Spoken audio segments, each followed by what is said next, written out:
Okay, well, why don't we do a walk around the park, so to speak. Janet, you're the lady. Ladies go first.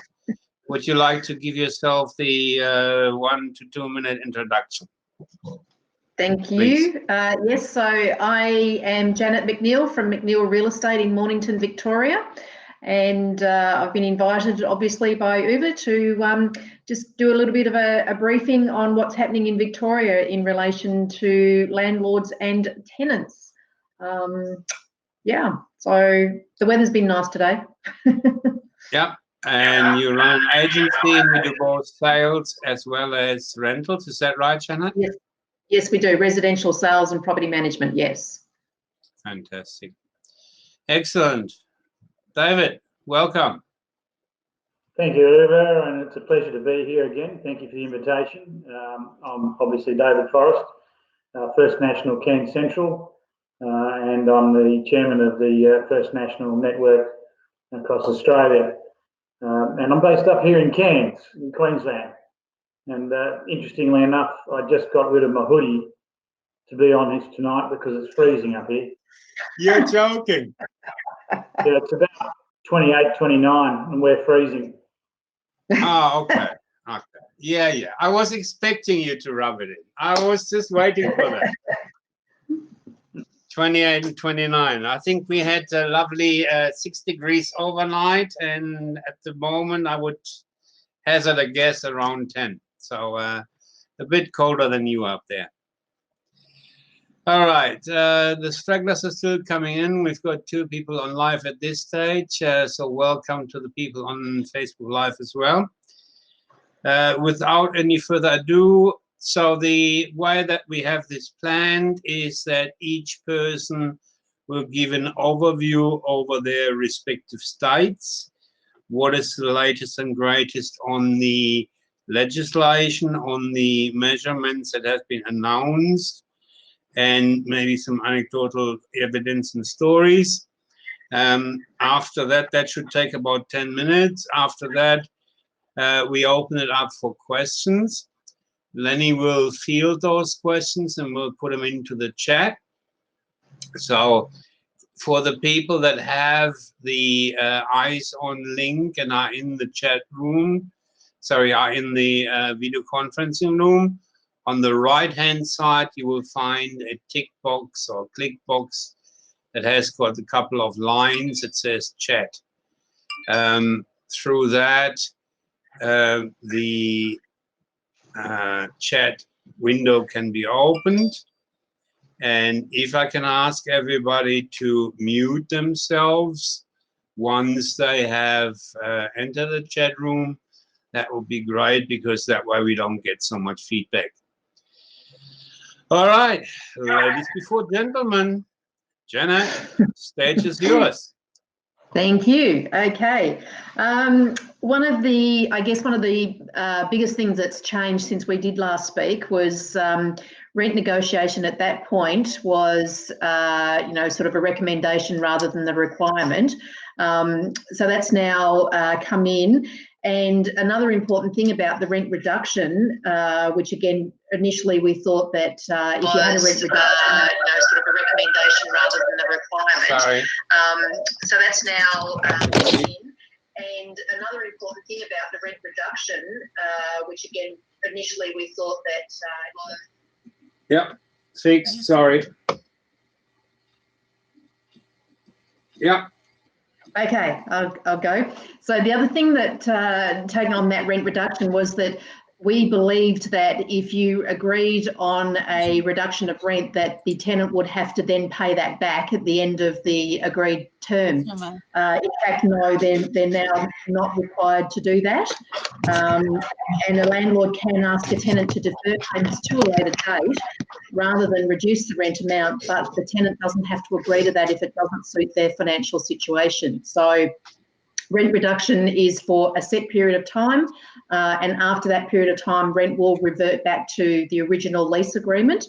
There is actually a form on the consumer website which gives you basically a a template of how you can agree, once you've agreed on the rent reduction, a template which then is signed by both parties and then is lodged with Consumer Affairs so that is recorded what the reduction is, what the length of the term is, and then obviously once that expires, which obviously was for 6 months, no later than the 29th of September, after that period, the original lease comes back into play.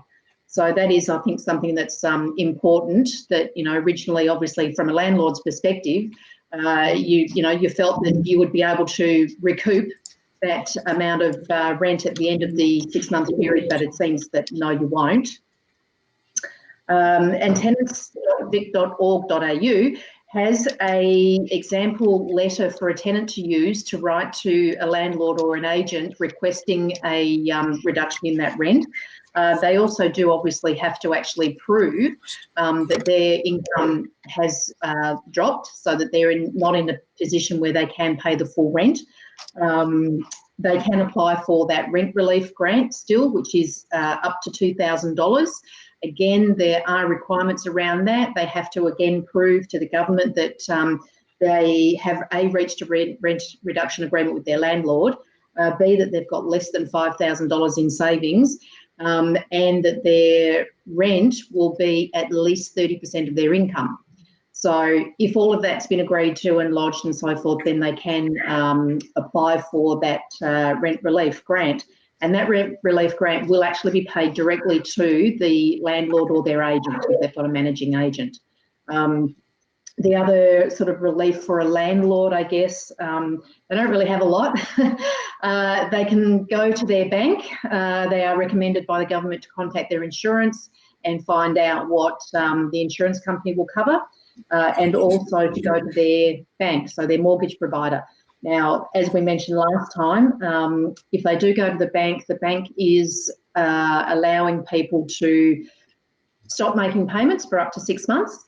However, they're not actually stopping, you know, it's not an interest-free period. It's not a free money period. They will be still adding the interest component to the total loan. Therefore, at the end of the 6 months, the landlord will actually owe more money than, you know, when they started. So another landlords, if they do just a second, pay... Just a second. Sorry, Janet. The people coming in, can you please mute yourself? On the left-hand side, at the top of your window, there is a microphone button. Otherwise, we get a lot of feedback. Thank you. Sorry, Janet, please continue. That's okay. Yeah, so what I was saying there is if a landlord pays land tax, they may be eligible for a 25% land tax reduction. Now, that is only if they have reached an agreement for rent reduction with their tenant, and that's been registered, but also not every landlord pays land tax. So again, it's only people who are eligible who actually pay land tax, and a lot of the landlords are, you know, mums and dads with one property and they don't pay land tax, so they're not going to get that relief. They may or may not get their mortgage relief, which may or may not be a benefit because, as I said, if they end up owing more at the end of the period, that's really not helped them at all. And having a rent reduction as well, it's sort of, I think a lot of it is not pointing to a great thing for a landlord. So from a tenant's perspective as well, a landlord who has a tenant who has lost their job or has lost income, what have you, they can apply for the job seeker payment if they've lost their job. Their employer can apply for a job keeper payment. So there are government help that will help the tenant pay the rent, you know, or you still be able to put a roof over their family's head. Landlords are still not allowed to evict a tenant for non-payment of rent, and that is again for 6 months starting from the 29th of March, so up to the 29th of September. You still can't evict a tenant if they don't pay their rent. You can obviously, you know, if they're damaging the property or if there's some illegal activity, that's still allowed. What else? Routine inspections, again, routine inspections, as we said before, from a landlord's perspective, the agent should be doing regular inspections. In Victoria, it's every 6 months. 3 months after the tenant first moves in, and then every 6 months, basically to go in and have a look and just make sure, you know, is there any maintenance needed to be done on the property? Is the, you know, tenant looking after it? So they are virtual now. So we've had experience where we've actually gone on line with a tenant. They've walked around, showed us the property, had a bit of a chat, and then they've actually sent us through some photos, which we've then put into our inspections for our landlords. Private inspections, whether when a property is on the market for sale, whether it's got people living there or whether it's empty. At the moment, we're still only allowed private inspections, not open homes. We're hoping on Monday, when everything's updated again, we're hoping that we are going to be allowed to do opens again. Obviously, you know, we're expecting that will be a limit of how many people can be in the room at a time. But at the moment, it's one agent, one person. So whether they're looking at the property to rent it or to buy it, it's one agent, one person. VCAT still at the moment is only hearing urgent cases, so anything that's non-urgent has been adjourned indefinitely. So, you know, it's a lot of, I guess, from a landlord's perspective, you're probably sitting there thinking, wow, I've lost all my rights, you know, what's going on? But I think the biggest thing we need to do, as we said last time, and I'm sure everyone else will agree, the biggest thing we need to do is just keep the lines of communication open between landlord and tenant, explore every opportunity that we can get from government assistance, and then just work through it together and hope we all get out at the other end. Whereby the biggest challenge seems to be the old challenge that seems to be all around the country, and that is cash flow. Yes. Especially when I look at business owners that are also landlords, there is, from my point of view, a cash flow crunch. And if you then have on top of it a tenant that has issues with paying, that's a challenge. Absolutely. Yep. Yep. But it seems, and I don't want to take or preempt anything, but it seems that the initial fears of completely single-sided weighing in front of the tenant that was certainly announced from our dear Premier and Prime Minister ScoMo have somewhat balanced themselves out now, so that's good to see. All right, Lenny, are there any questions that have been specifically put for Victoria or Janet? Lenny will put them into the chat box, so I'll open that up. There is a question on Western Australia. I would like to keep that on hold. The Western Australian and Tasmanian overview I'll do at the end. So let's have a look at Facebook. Is there anything there? No, not at this stage. All right.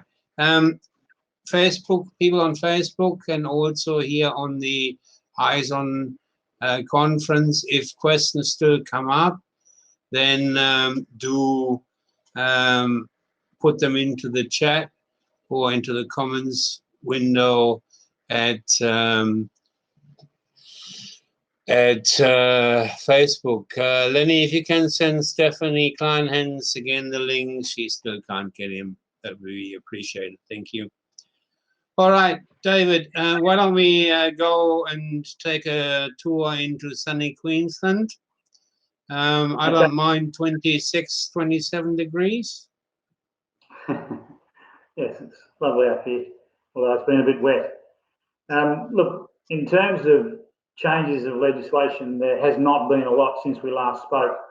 The situation is that you know, tenants basically have to approve. Well, where we've gone is the government has removed the ban on us asking our tenants as landlords to repay what's been discounted. that is now a matter of negotiation between the parties. So that was a big move that, or a big concession that we got in negotiations a few weeks ago. Landlords or tenants are able to seek moratorium on their rent if they can prove that they've lost up to 25% of their income due to coronavirus. Now there is an interesting difference in Victoria is we can still evict tenants. Tenants that have been affected by coronavirus. Wow. So if a tenant who has not been affected by coronavirus has misbehaved, we can still evict them. But those that have been affected by coronavirus, we definitely cannot. So it's not a blanket ban on evictions in Queensland. We've got to prove that they're spending more, well, they've got to prove that they're spending more than 30% on their rent. And as I said, these are things that came in a couple of weeks ago and we did talk about them last time we spoke. I think there's a couple of issues in that the industry up here is doing very similar work as to what they're doing in Victoria in terms of routine inspections. We're trying to do them in a digital sense, although I have to say today we started looking at trying to return to normal routine inspections, and that has to be done with the cooperation of the tenant. The tenant has the right to refuse. Right. And if the tenant does refuse, then we're reverting back to the digital walk around and photographs and those sort of things and working with the tenants. A lot of this really is a matter of having empathy with your tenant and trying to find a way to get the result that you need for your landlord at the same time. I think the issue that we've got in Queensland and certainly in far north Queensland is that we're looking at ways now where we're walking out of this tunnel. We don't feel like we're walking into it. We're walking out of it. And you know, in far north Queensland, the issue of infected cases is very low, and so we're working on a situation here that is a little bit different in the southeast corner of Queensland, where it's still a significant issue. And I think that's what we're going to find across the country, in that we're going to have these sort of zonal changes and zonal differences in terms of what's going on. I would suggest that the viewers really do spend time talking to their real estate agent and less time reading the newspaper. I find that some of the commentary at the moment is very interesting. I read today where the major impact on the real estate market will be in the rental sector, and that the rental sector over the past 6 to 12 months has been soft across Australia in the first place prior to coronavirus. Well, that may be the case in certain areas of the major cities, but I can assure you that there are a lot of places across Australia where that's just simply not right. And certainly from far north Queensland, North Queensland, other areas of Queensland, our vacancy rate, our market in terms of rental market has been anything but soft. You know, our vacancy rates have been below 1% for some of the time, and mostly below 2%. And last month, we leased a property every single day of the month, including the public holidays and the weekends. So I think that what I would say to anybody listening tonight is that if you want to know what is going on in the area where you've got an investment or whatever, that you speak to your agent and not so much the media and the message the media is wanting to portray. Yeah, look, I love what you're saying, and that is, as long as we're all reasonable, and that's what I like to think we all are. And as long as we communicate with each other, there is ways to find solutions. If anybody tries to rot the system, I think we've got now pretty much legislation or suggestions in every state that can be tackled, although it is difficult to get to the commissions, to VCAT or to the Queensland equivalent. But I also would hate to think of any landlord just saying, oh, look, if you can't pay a tenant, you are on the street. That ain't the way to go either. I have a question. Hang on, before we go to questions for you, please. I have a question from John Temelli in Facebook. Janet, that would have to be for you. I believe we're talking about Victoria. Yes. John is saying, for Victorian landlords, if the tenants' turnover dropped 80% in April, does the landlord have to reduce the rent by 80% as well? I don't quite understand that. Let me read that again. For Victorian landlords, if the tenants' turnover dropped 80% in April, does the landlord have to reduce the rent by 80% as well? I don't believe that tenant turnover has anything to do with the rental income. Okay. Yeah, John was asking about commercial. Can you shed any light on that, Janet or David? It is obviously commercial.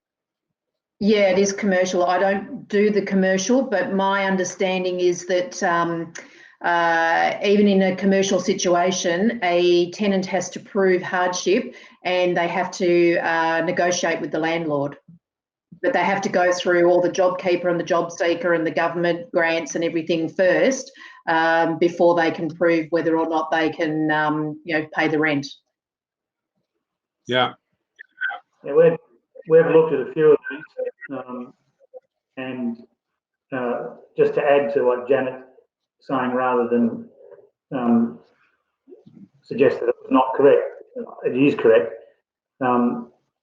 With the commercial guidelines, the reduction in turnover is supposed to be matched in a reduction of rent.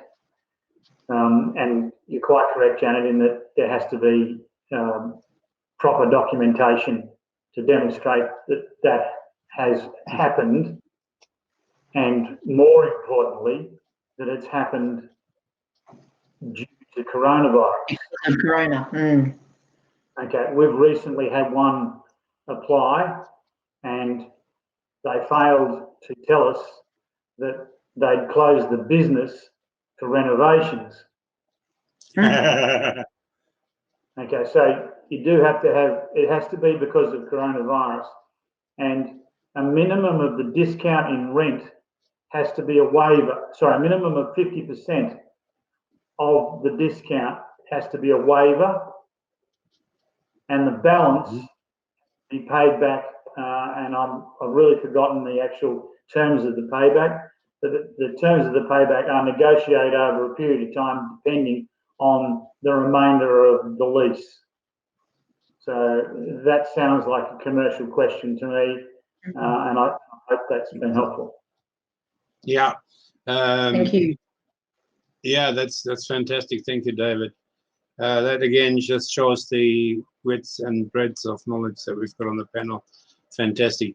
Yeah, John Temelli did confirm that it is for commercial. Okay, there's a question for you, David. Excuse me. Are properties still renting? Yeah, as I said in my preamble, we've actually not slowed down at all. We've been renting properties at the rate of, and I think that's important to sort of compare what it was like before and what it's like now. And for probably the best part of 18 months, we've been renting a property a day. And that was exactly what we did in April. And when I say a property a day, I mean 30 days in April, we rented 30 properties. So that includes weekends and Easter and public holidays and all those sort of things. And that's what we were doing for the previous months. So in terms of actually renting properties, there has been almost no change for us. I was talking to our Townsville operator only a matter of a couple of days ago, and he has been leasing very, very strongly over the past month. Their vacancy rate currently is 0.8%. And obviously Townsville has some other influences, having gone through the floods last year and a shortage of property. But I feel that a lot of what's been put in the media about what the media thinks going to happen in certain cities is just not the case in regional Australia and many other places of Australia. So yes, the answer is yes, you can, and we're doing it flat out. That's very interesting, and again, that goes back to the old adage, there is no information better than the information that comes from the ground, from the location, from the people that are in the game. And I think you've answered the next question, David. There is a fair bit of media about rental markets crashing. Is it true?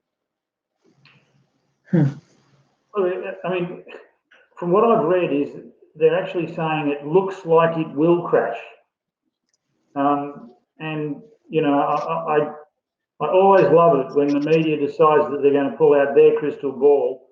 And look, in many instances, most of these people are fantastic journalists, but as real estate agents, I struggle with a crystal ball. I don't know how they manage it. And, you know, I can see that there are influences in our marketplaces, such as Airbnb, for example. They're taking a hammering. Are they coming back into the long-term rental market? Well, up here, we're not. I haven't seen a lot of it. We've got some that have come back in, and we've rented them very quickly. But it's not been hundreds of properties coming back in. I do think you'll probably find that in the cities, the major cities, Brisbane, Sydney, Melbourne, and some of the big, strong areas of tourism, such as things, you'll see some coming back in. And that's what they're suggesting has been one of the influences. They're also suggesting that that tenancies based around foreign students will soften, and that we will end up with a lot of properties that are vacant due to that. Well, that could be true too.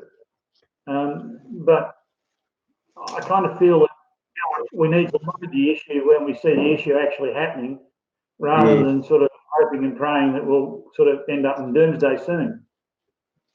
Yeah, look, and I think that typically the media, bad news sells, and I like your comment about the Airbnb as well. I expect, talking about Tasmania, and again, I'm going to cover it a bit later, that there the Airbnb properties that are coming back on the general rental market will have some influence. But there is certainly no Harry S. Dent prediction of a 30–40% drop anywhere that I can see or that I can believe. I don't know. How do you see it, Janet? Look, I think so. There is a lot of, in where I work on the Mornington Peninsula, there's a lot of Airbnb, a lot of holiday accommodation, and obviously, as David said, they've all had to close. Some of them, look, they've got other jobs, so that was more a hobby, a side thing, rather than their main income. So I don't see them coming back on as rental properties per se. A lot of them was, it's a room in their own home, so it's not the entire property. A lot of down here as well do holiday rental over Christmas. Christmas isn't here yet, so it's likely everything will be or back to normal, or back to what the new normal will be come Christmas time. So as David said, until Christmas gets here, we can't really make that prediction as to whether or not it's going to be affected. We're in May now. You know, even come September, if everything gets back then, there's still time for people to book holidays. And to be honest, I think there's going to be a lot more people that are booking holidays in Australia or in their own backyard, because we're not going to be able to go overseas. So that's potentially going to come back up anyway. Yeah, look, I was trying to say I agree with what Janet is saying. There is a certain amount of people that wanted to go overseas and cannot. And to be honest, one of the parts of the silver lining that I see is that Australia has gone a bit more into let's look after our own. And I think that people for that reason also, and for a reason of risk mitigation, fear of the unknown and fear of whatever is happening elsewhere in the world, Australia has done very well. So I agree with you. I expect people to take more holidays in Australia, which will be good for the Morning Peninsula, which will be good for Cairns as well, Townsville.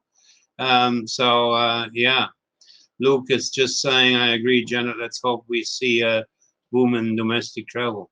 I certainly expect it to come, Luke. I certainly expect it to come.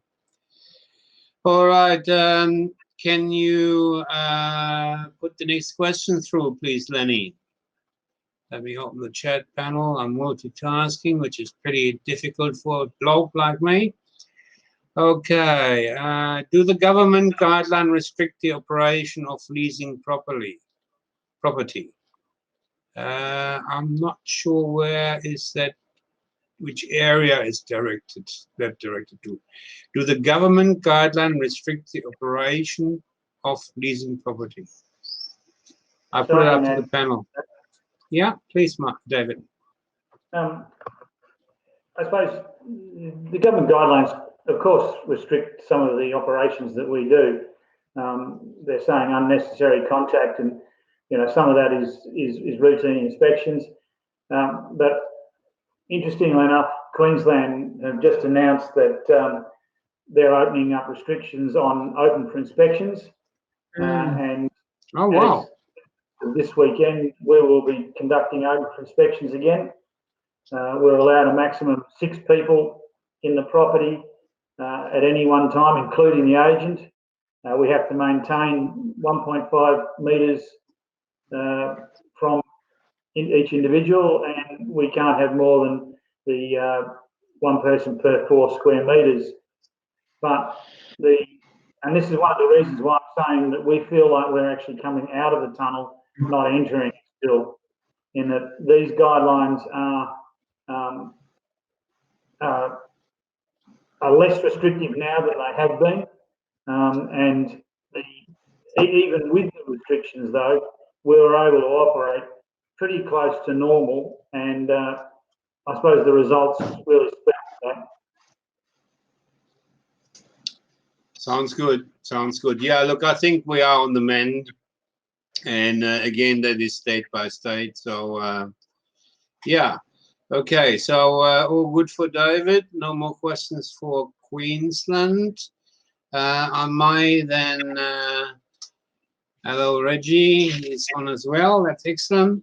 On Facebook, so we've got quite a few people sitting on Facebook. I might give a quick overview over Tasmania. So there is relief for landlords and tenants. Again, commercial tenancies, which I won't cover because most of us are in residential. If there are specific questions in regard to commercial, please direct them to me via email. On the residential tenancy side, on the 3rd of April, the government has issued a notice banning evictions of residential tenancies which are experiencing financial hardship due to COVID-19. This is going to the 30th of June 2020, subject to very limited exceptions. So where the property, for example, is used for unlawful purposes. That would be one example. Tenants or owners will be able to break a fixed lease term if its continuation would cause severe hardship. And property inspections and some repairs are limited due to the social distancing. It's really much of the same that we're seeing in other states. Yes, there are state differences, but they're fairly minor. And as I always suggest to our investors and to landlords in general, talk to your rental manager, talk to your agent. They are your eyes and ears on the ground. They know the market best. So that is what I'm doing myself. And David and I have talked a few times, and Janet and I have talked a few times. So yeah, that's about all I want to say on Tasmania. We have a number of properties in Western Australia, and those guys were all ducking and weaving, so I'm going to cover that as well. Again, I'm going to skip the commercial. Any specific questions to that, please direct them to me on the email. In regards to residential, a moratorium of eviction for 6 months, again, excepting limited circumstances, if a tenant causes serious damage or is experiencing undue hardship, or a tenant is experiencing family violence, and the perpetrator needs to be evicted. So these are causes for eviction, but in general terms, there is a moratorium. Interesting, in Western Australia, a prohibition on rent increases during the emergency period. Maybe you two can, David and Janet, just confirm what that is, because I believe that's a bit of a difference depending on the state. And any fixed term agreement due to expire during the emergency period will continue as a periodic agreement. Now, there I have a big point. Anybody in Tasmania or elsewhere that ticks over into a periodic agreement, please make sure that you check with your insurance provider. Some insurance providers only allow a limited time, and some don't allow any time on periodic tenancy. So make sure that you're covered.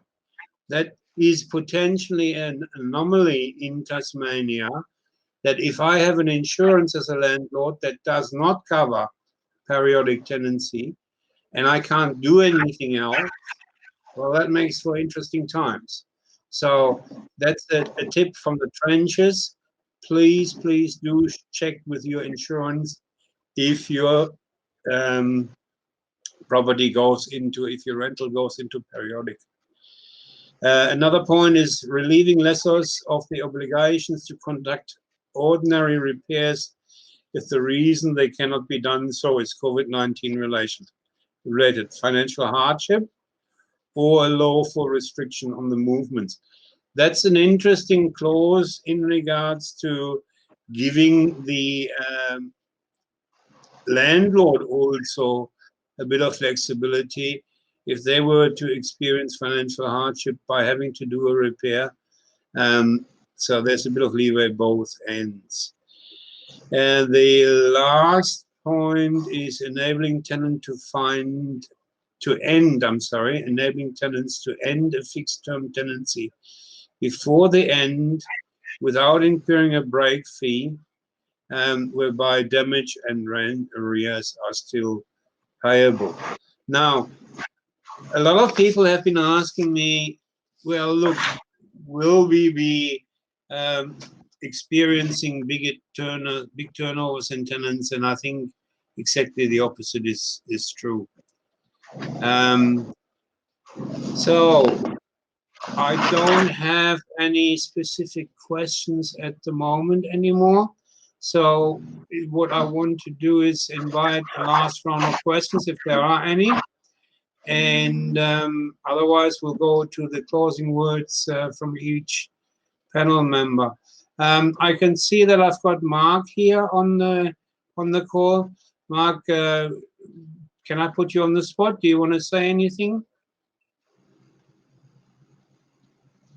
Hang on, you need to unmute yourself, Mark. Yeah, I'm not overly familiar with this application you're using, and it also looks like my connection's okay. a little bit sketchy as well. I'm not sure if you can hear me properly or not. We can hear you well. That's okay. Look, I'm not necessarily here in a great professional perspective of wisdom, only more so here just to, as a landlord. Which is the whole idea. That's fine.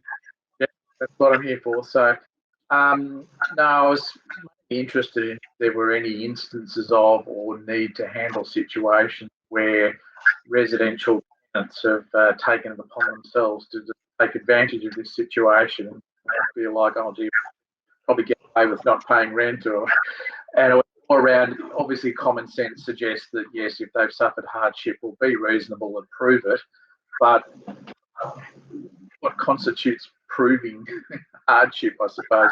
You just have to make a call and a common sense call and a come to the table of mutual party call, I guess. Is that just a common approach, I guess? I think we have, all three of us have got fairly firm views on that. If I can go around the table there. Janet, if you want to go first. Yes, the tenants, they do have to prove that they have are suffering that hardship, and we are allowed to ask them to provide that evidence. So it's not a case of, a tenant just rings up and says no. There are some forms on the government websites which tenants can download. There's like a precedent letter that they can use to write to a landlord or a agent saying, that they've got this reduction in their income and so forth. But they're also, as part of that template, they are required to provide evidence. It's a letter from their employer saying that they've lost their job. They've still got to apply for, they can apply for the rent relief grant, and they can apply for job seeker. So they have to prove that they've tried to do all of that, and still are in a position that they can't pay their rent. Now, if they don't prove that and they still don't pay their rent, well, then you've got a problem, clearly. And with VCAT not, sort of listening, not doing any hearings and that kind of thing, that is a difficult situation. Yeah. And I guess in that instance, maybe you need to, get a lawyer involved or what have you. But at the end of the day, you can't get blood out of a stone. And there will be, legislation that allows you to try and recoup money from these tenants. But yeah, at the end of the day, a tenant can't just simply say, I'm not going to pay my rent. That's, they do have to prove it. I don't have that issue.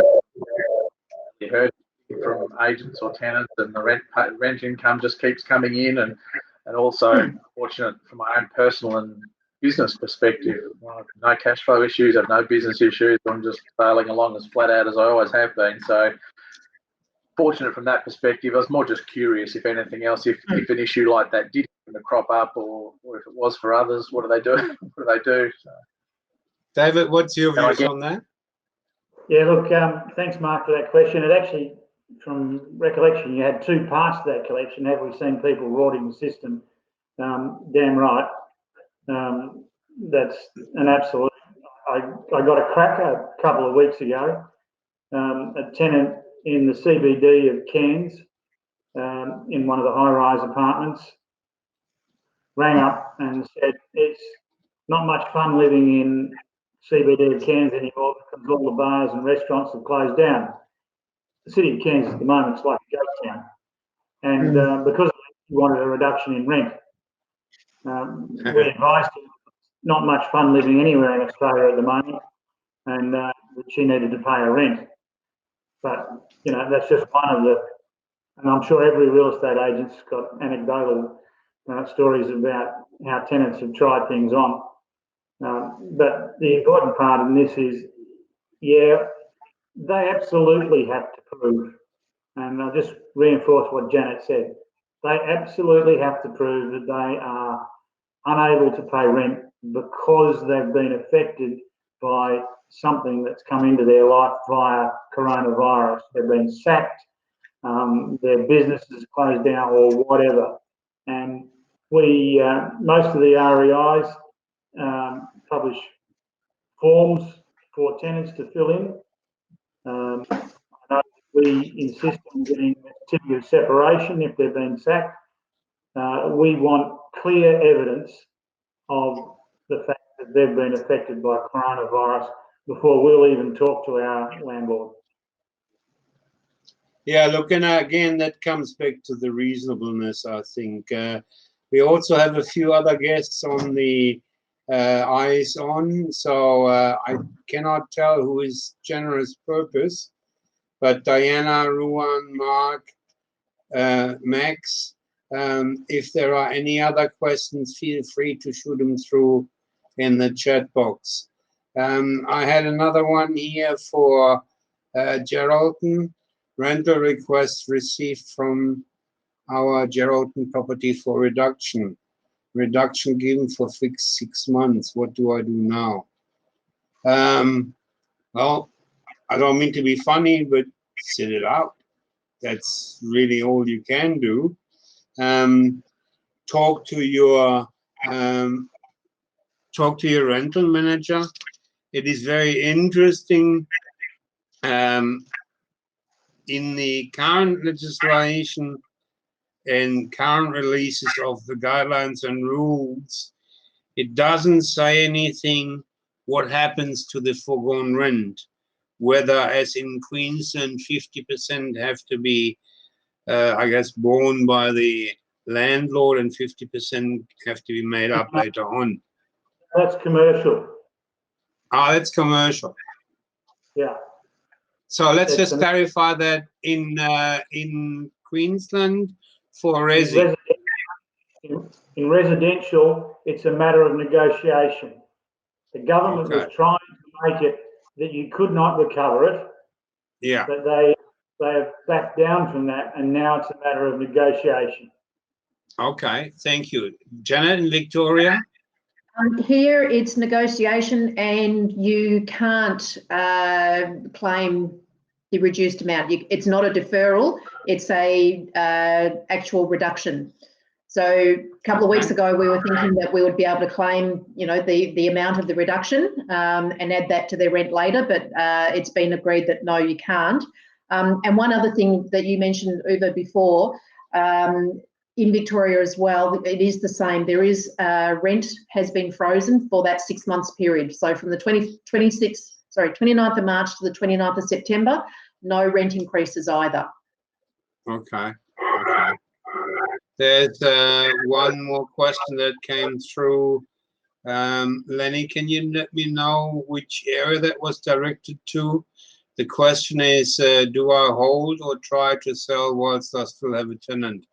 Well, look, I don't think that matters in which area whatsoever. It comes back to your personal strategy, your personal cash flow situation, and 1,000,001 different things. I would suggest you discuss that question with your own advisors. It is a very personal thing. If I look at myself, and again, I invite David and Janet to speak on that as well. If I look at myself, today is not the best time to sell if I had to. So if I can hold off, I would hold off. Janet, what's your views on that question? I think the same, because if you think about it right now, if you're trying to sell an investment property, you've got a tenant in place that's not paying full rent. You have difficult access to get any prospective buyer through the property, number one. But number two, another investor is not likely to purchase that property because A, you can't get the tenant out, B, the tenant's not paying full rent. How is that attractive to a prospective purchaser? So I agree. If you can afford to keep it, keep it. If at the end of the day you can't, well, you've got to do what you have to do at the time, because whatever it is, it'll be the right thing.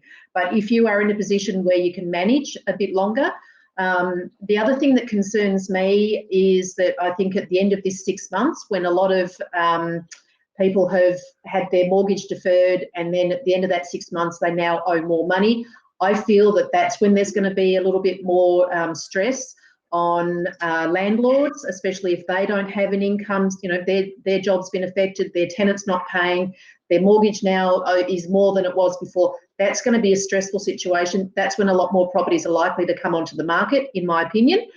In which case, if you don't have to sell, wait 12 months. Let all this come out, because, you know, typically September, spring is when a lot of people put their properties on the market anyway. And that pretty much coincides with the end of this 6 month period, September. So, you know, I worry that there's going to be a lot of properties on the market, which will obviously, supply and demand, will then affect your ability to get a great price. But at the end of the day, if you're in a situation where you can't afford to hold the property, my advice is sell now before prices get worse. And in that regard, I strongly recommend for everybody, and again, this is very personal, to look at the deferring of mortgage payments, of extending your mortgage if you have to. Again, this is very much horses for courses. There is a penalty to pay. If you have no influence, well, why would you? But certainly if I had a rent reduction of 50% or more, and that happens on a number of properties, well, I would have to look at talking to my banks as well. David, what's your view on that question? Look, I totally agree with the both of you. I would not sell right now unless I had to. If I and I wouldn't sell. I would sell now if I was likely to sell in 12 months, or 6 to 12 months, because I think it's only going to be worse. I see absolutely nothing in the current scenario that would attract me to buy an investment property. Certainly an existing one, yeah, for sure.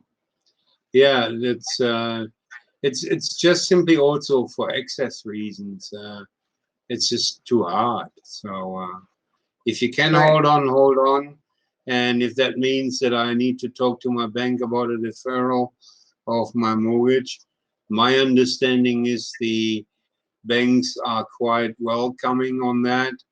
And it will not, that has been confirmed a couple of times, it will not have any influence on your credit history.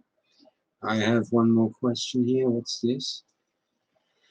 Last question. How much of this situation is down to the rental manager? How much should I get involved? I love that. And I think we've mostly covered it already. Again, it's up to every one of us investors, but why do you have a rental manager? Why do you have an expert helping you if not taking the advice of that person and not seeking that advice and not being in contact with that advice? Yes, and please don't hit me, David and Janet. I am an advocate of you got to manage the manager. You delegate, but you don't abrogate. So as such, keep the tab on things. But if I have a question of what is the situation in the market, well, obviously I will talk to my advisors. I will talk to the rental manager. So Ulla and I, myself, we take quite an active involvement, and that is just managing your assets as you would check your shares, as you would do anything else. Again, you delegate, but you don't abrogate. Again, I'd like to put that to you, David, and to you, Janet. So the question was, how much of this situation is down to the rental manager, and how much should I get involved? I think your expression is excellent. At the end of the day, the owner of the property is responsible for the investment. But if you're not, and you should never shirk that responsibility. But if you're not staying in close contact with your property manager, and or fool you, and go even further in that a lot of property managers are very good at managing property, but when it comes to managing markets or interpreting markets in terms of sale and that sort of thing, understanding economies of regions or cities or towns and that sort of thing, then I think that you should be cultivating a relationship with the principal of the business as well. Both parties. Good point. I mean, the property managers will give you a really, really, really close look at what's happening in terms of tenant application, vacancy rates, whether you're getting good inquiry, whether the inquiries are good quality, and all those things. They're very, very good at that because that's what they do. In terms of economic sort of trends and changes, well, I think you probably find your principal of the agency is the person to talk to in that respect. So I'd use both. I'd use them both as much as I possibly could, and I wouldn't be embarrassed about it. Yeah, I love what you're saying, David. Janet? I agree, and I'd like to take it one step further and say that by keeping in touch with your property manager, you're actually supporting them. Property managers are going through a lot at the moment. They're dealing with tenants who are struggling. They're dealing with landlords who are struggling.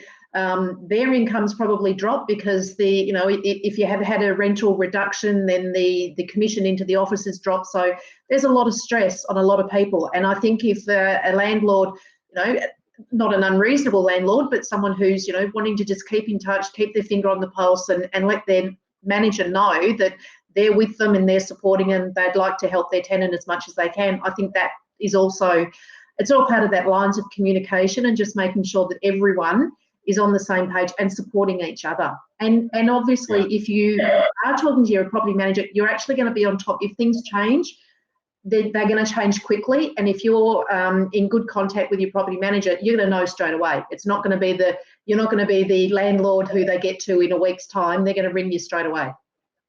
Yeah, look, I love that, and I think that's an appropriate point in time to close the discussion. Be in touch with your asset, be in touch with your advisors, and be reasonable. Yeah, look, I would love to, and I would like to thank Janet and David. Both are principals of the business. Both businesses deal in sales and management. As always, we only deal with the best. So thank you. Thank you. I'd like to thank everybody on the Eyes On video conference call, and of course the people on the Facebook Live as well. I trust and hope that you got good content. We will send out the recording. I assume that's okay with you, David and Janet? Yes. Yes. So we'll make the recording available as usual. It'll be available on Facebook and on our YouTube channel. Feel free, David and Janet, to post it as well. Okay, thanks very much. I wish everybody a good night, and let's do it to it. Stay healthy. Bye-bye. Good night. Bye.